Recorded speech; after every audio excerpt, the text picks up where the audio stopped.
Live from Bedford-Stuyvesant, the livest one, representing BK to the fullest. The notorious B.I.G. The only Christopher we acknowledge is Wallace. Raw deal.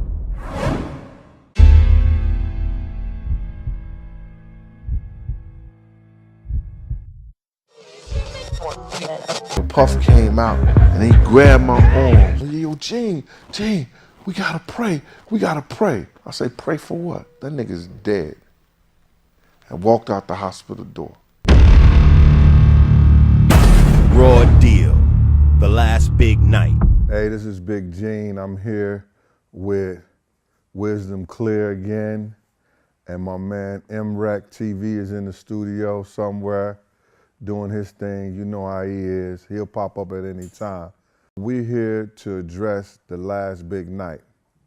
It's been a lot of situations going on and people been working hard and diligently to try to get this thing out. So I'm at a situation right now that me, myself, I can't spend another dime on it. But me, myself, as a man, and my word is my bond, and back in the day, I get them from my nuts, I gotta give it like I'm supposed to give it. I put people out there, MREC TV, Wisdom Clear, Jigger Fellas, they all help put this shit together. And I need to address what's actually going down and going to happen. So what we do, we're gonna do a 3-part series, and I'm gonna give you the documentary. And the reason I'm doing this at this point in time is this. If you would see the actual footage, I'm owe $100,000 in what they call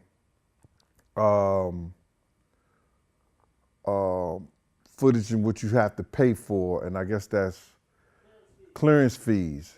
I owe $200,000 in opt-out insurance. You understand? And the much as I can get is $265,000 for the documentary. So I wasn't in this shit for the money, no way. I put my own money up to do this shit. You understand? It's completed, it's done. You understand? But it's gonna cost too much money. And then I still gotta look at this nigga Diddy, who might sue me for the fact of the matter, stuff is used in there. That's why the opt-out insurance gotta be paid. That's why all these clearance fees gotta be taken care of. But I don't give a fuck, I'm gonna give it to you 100. I can sit right here, tell the story, tell everything I need to tell to get this shit off my heart. And that's what I'm gonna do. You understand? You ain't gonna see nobody dancing in those silver suits. You ain't gonna see you ain't gonna hear the big song that we was trying to get clear. You ain't gonna hear none of the heavy D thing, because the Last B.I.G Night wasn't only about Big's death, it was about my start in the security business. You understand? It was about how I saved people that you love, that you hear, that you see lives. You understand? How I put myself out there and I brought people together who wouldn't be together today. You understand? If it wasn't for me bringing them together, talking and letting them see what they need to see, how they can make more money together than they do fighting apart. You know, the people know who I'm talking about. The people who doing videos and songs today that I care not to mention their names. They know it was because my conversation with them that they got a chance to mend their ways with each other. But we're not here for that. We're here to find out about the Last B.I.G Night. So I'm not gonna go into the documentary of my start in this game. What I'm gonna do is, I'm gonna go from where me and Wolf was about to go out to Cali. So when I finish telling you this and these whole stories, you're gonna find out and you're gonna know what happened to Wolf. You're gonna know what happened to us in Cali, what was going on, the steps that we took, that we made. You're gonna find out what was said about Big, what Big was doing and how Big was reacting, what Big was going on, you're gonna find out what actually happened from the time we got off the plane from New York, left the plane from New York and got to Cali, and when Big got killed and when Big got murdered. You're gonna have all that information. I'm doing that, and the people who's trying to work on the selling shit, man, I'm tired. I'm not putting no more of myself trying to get this done. So the information, you bloggers, you guys who want to take like you know what's going on, well, like you know what went down and you want to run with it. Some of you wasn't even born then. Some of them you never come out behind your computer. You want to, size me up. You want to mention my name. You want to do, man, I don't give a shit about none of that, bruh. I'm on the streets in the Bronx, Manhattan, all the time. Mount Vernon.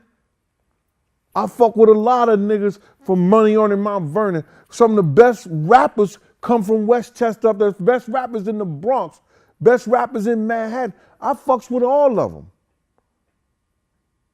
And they know me. And I'm talking about the older guys. I'm talking about the ones who was making music in the late 90s, in the 90s, and the early 2000s. I don't have to mention their names. So what I'm gonna do at this time, I'm gonna start this off and I'm gonna let you know what was going on and what was happening with this whole East Coast, West Coast thing. Now, people don't even know why the East Coast, West Coast beef really got to that point. And a lot of it had to do with Pac and Big relationship. You understand? Pac was dealing with some cats that was from Brooklyn. And Big was like, he was the type of dude that he was trying to make music, but he didn't want to be involved with the dudes that Pac was dealing with because they was no good for what he was trying to do in his music career. But Big couldn't tell Pac, his man, that because he felt that Pac was the type of dude that if he would have told Pac about these cats, Pac would have ran back and said something to them, then Big would have had a beef that he had to deal with. And Big was trying to make music at that time. He didn't want to be in, all that street shit was over for him. You understand? So Pac's still running with these dudes in the whole 9 yards. So Big could not say nothing to him. So when the same dudes that he was running with and somebody sent them at Pac or whatever like that, or they got at Pac or whatever, Pac want to blame Big for his shit. He knew Big ain't had nothing to do with it. Listen to Pac music. He pours his heart and he tells his stories in his music. You understand? And one of the stories, he tells of the guys who went at him and why they went at him. You know the song. And if you don't, do your history. I'm not giving it to you. Look at his shit. He'll tell you who shot him, why he was shot. He say key things and everything. So now, Big and him got a little problem and everything like that. But the problem start with Puff and Suge. One day we was somewhere, I think we were downtown, and Wolf brought this magazine to Puff. And it had his baby mama and his child in there with Suge. And the caption on the magazine said, "What the East Coast won't take care of, the West Coast will." What the East Coast won't take care of, and the West Coast will. And it was Suge Knight with Misa, Puffy baby mama, and she had Justin in her arm. This shit pissed Puff off like crazy. This motherfucker almost popped a vein in his neck. He called Misa and she was everything but a child of God. So Puff was livid. He was going crazy behind that shit. So it was never no talking to Suge and Pac them about stopping all this bullshit, because when they had guys that could have stopped it and they had meetings about it to come together, he was never going to come to the meeting no way. He never was going to be a part of it because he felt like he would have to owe somebody something for stopping it. The cats who could have stopped the bullshit and had them do their thing and we do our thing, he felt like he was going to owe them something. So I guess it was better for them to lose their lives than them to be out there. So this whole Cali trip comes up, and me, I ain't turning down nothing but my collar most of the time. So when they was talking about we was going out to Cali and everything and what they was gonna do, I didn't have a problem with it. I knew I was gonna come back home. I took an overlong time. I'd rather be, judged by 12 than carried by 6. I know enough to beat the ambush. I know all these rules and regulations that you're supposed to follow. And then I was told we wasn't going nowhere. We was gonna chill at the hotel, we was gonna chill at the studio, and that was it. So I didn't have a problem doing that. Go to Soul Train, you understand? Chill at the hotel, go to the studio. That what was told to me. But it was far different when we got out there. Trust and believe. So I called Anthony Wolf Jones because I had our itinerary for us to fly out to Cali. And I said to Wolf, I said, yo, Wolf, what time you gonna get to the airport? And Wolf said to me, airport? He said, I ain't going. I was like, what do you mean you ain't going? I got the itinerary, I got your ticket right here. They gave me your ticket, you know, everything. He said, I ain't going, G. He said, I asked Puff to give me 2 tour buses so I could take me and all my fellas, and this is all the guys he had from, I guess, Co-op City, Edomore Projects, the Valley dudes, because Wolf was heavy in the Valley. You understand? He had those dudes who was ready to get busy no matter what. They was his family. They was his friends. And, you know, they used to always come to the party, you know, dressed in their minks, they gators, the whole 9 yards. And they used to follow Wolf. That was their boy like that. You understand? So now Wolf says, I ain't going, Gene. He said, I can't tell you how to make your money, but I'm not going. Because if he not going out there right, I'm not going out there at all. I said, all right, dude, you know what I'm saying? Well, I'm going to roll with them. And that's where we at.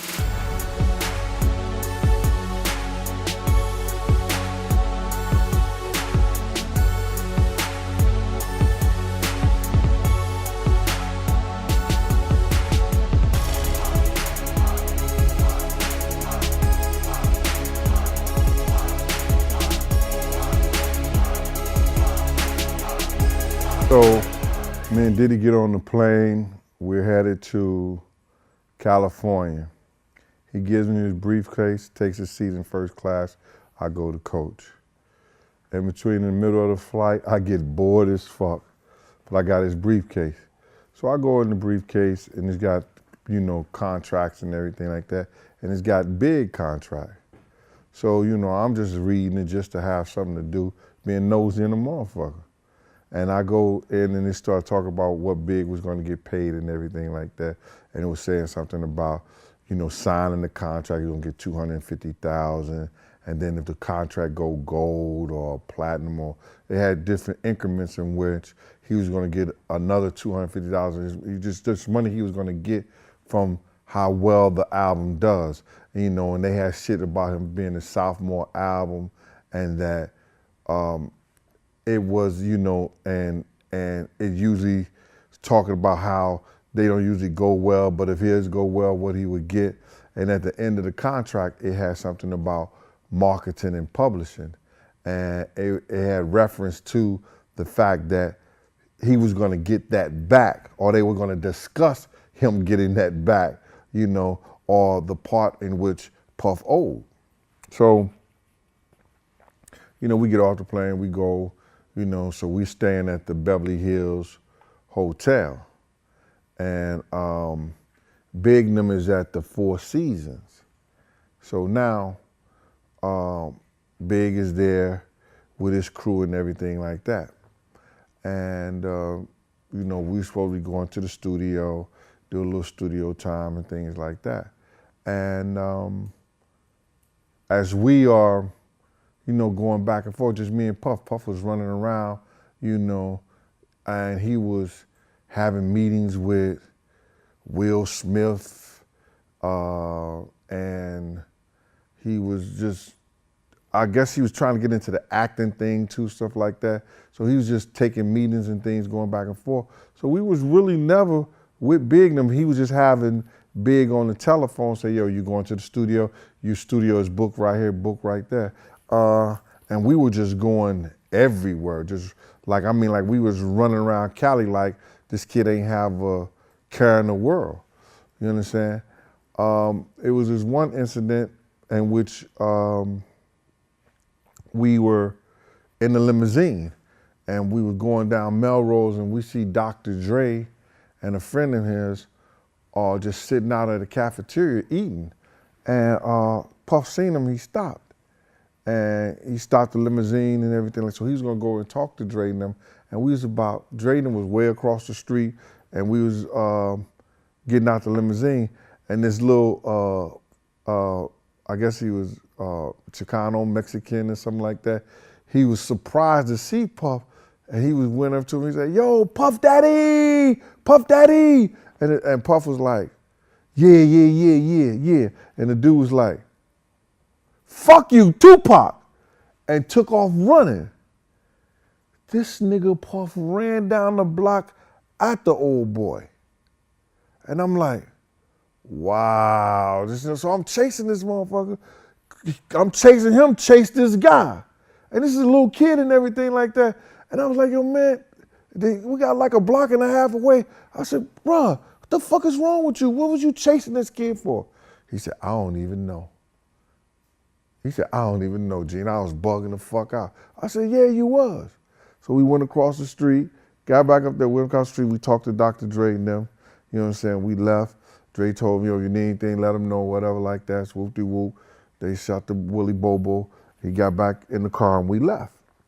So now, this whole time, you know, he on the phone, you know, still with Big. Yo, you going to the studio? You know, don't waste my studio time, because Big was out there, you know, to do the Soul Train shit. And he was out there to do his video. He was shooting Hypnotize. So now, you know, the next day come up, we're on, I think First Street, and they shooting this garage scene. When we first came in, they were shooting this garage scene. So Big and his crew is around, and at the time, you know, this was around 90, it was 96 or whatever like that, and I was smoking Newport cigarettes. And it was 97 at the time, right? And I was smoking Newport cigarettes, and I had the box joints. And in Cali, they only had they can only find the ones that was made off the soft pack, but they taste different. So when I broke out with the box joints, everybody wanted the cigarette. So being who I was, like, yo, fuck it, I ain't giving y'all nothing. And the Big was like, yo, Gene, give me a cigarette, man. I said, man, I ain't giving you nothing, bro. And just took a hit off the cigarette and then just looking and laughing at these niggas. And then now, you know, Puff don't like cigarette smoke, so he see me smoking. Yo, Gene, you smoking? Nah, I ain't smoking. Put it out. But Big could smoke. You know what I'm saying? It wasn't no problem for Big and smoke. I said, yeah, all right. So then D-Rock was like, yo, you ain't giving my man no cigarette? I said, no, I ain't giving him nothing. Yo, Big was like, yo, Gene, give me a cigarette, man. I said, all right, so tell me who chasing you. He said, because y'all doing all these chase scenes around here. Who the fuck chasing you? And nigga just came out the top of his head and said, yo, them face lawyers, they looking for some child support. And then all the niggas, all their crew started laughing and shit like that. And I was like, yeah, all right. Gave the nigga a cigarette. So now we go down to the street level, and they doing it with the motorcycles and everything like that. We come out the garage because they finished shooting that garage scene where, you know, Puff and Big, and then they say, oh shit. So then we go to the street and we shoot the street level. So on the street level, I get a phone call, you know, and I get a phone call, and it's Dawn Farrow. I knew Dawn, you know, because she used to come always Puff parties, and Puff used to, you know, like fuck with her back in the day. Whatever, whoop-de-whoop, however they did it, you know, Puff used to be with her, you know, when she come to New York or whatever like that. So we was shooting the street scene, and then I noticed wasn't no motherfucking security. I'm like, you got the camera people and everything like that. You had me, Paul, and like 2 other guys, and we shooting a major video in Cali. So I called Kirk Burrows. At this time, Kirk Burrows was the president of Bad Boy. You understand? Where Puff was the CEO, Kirk Burrows was the president. And I was like, yo, Kirk, you know what I'm saying? You know we in California and ain't no motherfucking security. He said, yo, Gene, I'm gonna get back with you and everything like that. I said, yo, all right, man, get back with me. So now, Dawn Farrow had gave me a phone call. She had this dude named Unique on the phone. Unique used to run a crew and a club called Mecca Audio, and he used to do parties at Club 2000 on Monday nights. He the one brought Dre, Snoop there. He used Onyx, you understand? He was doing the Luke thing, but he was doing the East Coast style at Club 2000 Monday nights. Crazy. If you could get in that shit wall to wall. So now, Unique calls me because me and Unique had a little thing, whereas that, you know, I would set him up and tell him how to do his security. I would never work for him because Unique had a wild bunch, man, and I was never putting myself in that position, you know, with him. But we was cool. He said, yo, Gene, you know, how many security, you know, he used to ask me questions, yo, what you think I'm gonna need, what this and that, and I'll say, yo, I'll look at it and I'll let you know. And you know, he used it, he didn't. But we had another incident where him and Dougie Fresh, you know, had a situation, you understand? And that's where that song, Hey Ho, Aight came from, you understand? Enough respect for 112, with respect for the Mecca Audio crew. I squashed the beef between them two. I let them squash the beef themselves and let them come together, you understand? And I brought them together to squash the beef that they had. So now I get a call, Dawn got Unique on the phone. And Dawn said, I said, yo, what's up, Unique? He said, yo, Big Gene, what up? I said, I'm in Cali. He said, yeah, I know. Dawn told me, vest up. And the phone went dead. I said, oh, shit. So I called back and I said, yo, Dawn, that was Unique? She said, yeah, that was Unique. I said, I didn't know you knew Unique from Mecca Audio. You know, Waynesworth Hall. He said, yeah, I know him. I said, yo, he was telling me to vest up. He said, yeah, Gene, them niggas is coming to get y'all. I was like, oh, shit. So I called Kirk Burrows back on the phone. I said, Kirk, we in the middle of California and we ain't got no security. You understand? It's me, Paul, Kenny, you understand? And, you know, D-Rock, but that's Big's man. He ain't security, you know. We don't have enough security. What's going on? He said, yo, Gene, I told you I'm gonna call you back. I'm gonna talk to Puff, see can I get y'all more security? He calls me back. He said, yo, Puff ain't getting no more security. Yeah, I said, oh shit. I said, all right. So now we shooting this whole night scene and everything like that. You seen the video hypnotized and everything like that, and everything was cool. So I'm thinking that, okay, shoot the video, we go back to the hotel and everything like that. And that's what Big went. Big was going, whenever he wasn't working, he was in the hotel, the radio station, or the studio. You can't show me, other than that vibe party, you cannot show me nowhere or nothing where Big was out partying. Me and Puff was at the House of Blues. You understand? Me and Puff was at the Century. Me and Puff was going to movie theaters. You understand? We was doing it all. We was going everywhere that he wanted to go. Like I told before, I thought the kid had a death wish. You understand? We were doing a lot of things that we shouldn't have. But Big was never at not one party we went to. Not one party Big was at. So now, Puff is doing his thing. He's with Sally Richardson at the time. You know what I'm saying? We going to the movies, we going to dinners, little lounges and everything like that. They shooting, they still shooting Hypnotized video, and we're about to do the scenes where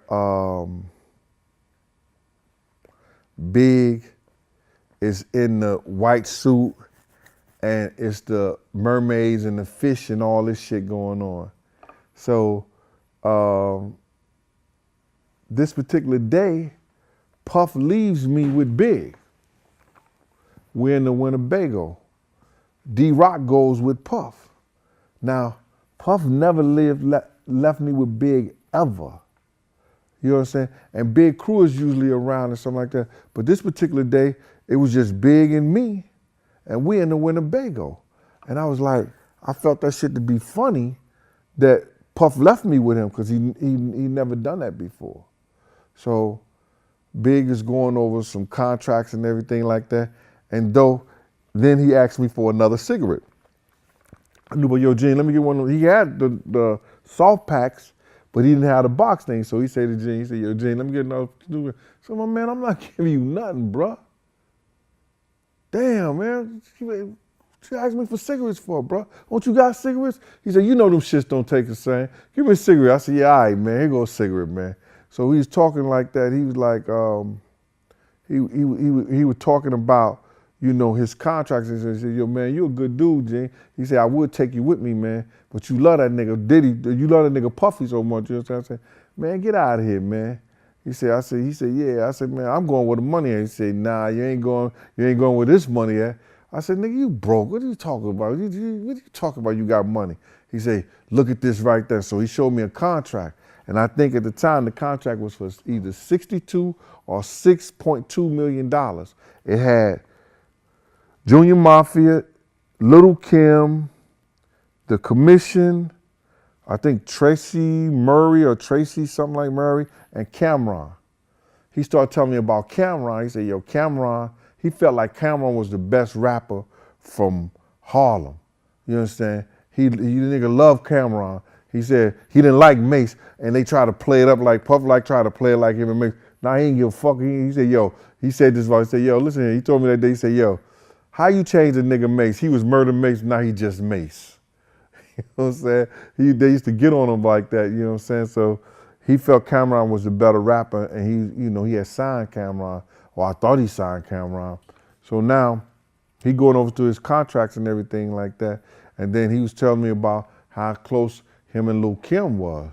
You understand? And the things that he did, on Lil Kim album, and that, if Diddy would have known the extent that he would have had to pay for the publishing, but since he didn't put it in his name and stuff like that, Diddy couldn't do nothing about it. So I was saying to the nigga like this, I was like, so what is publishing? You understand?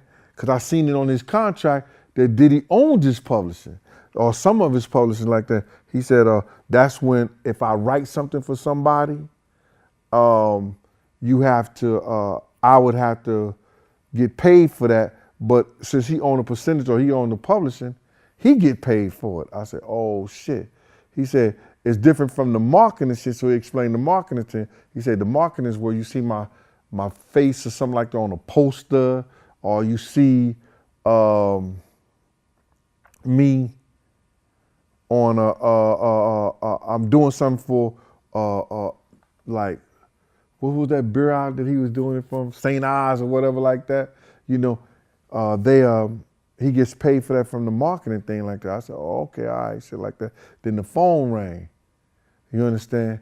And it was his mother on the phone. So then him and his mother was having the conversation. I said, you want me to step out? He said, nah, you good. So then he said his mother was talking about this contractor that said that he don't pay $60,000, that he was gonna stop building the house. So then Big said, nah, he ain't gonna stop building nothing, Mom, just give me the number.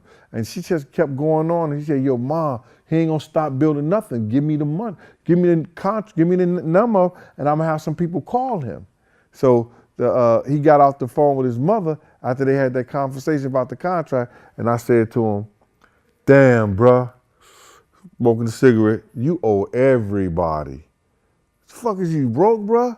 You owe Mike Gadget $30,000 for the trucks and everything like that. So he looked at me with the strange look in his face. He's like, yo, oh shit, how you know that, bruh? I said, man, come on, niggas talk, big. He said, oh, that shit is fucked up.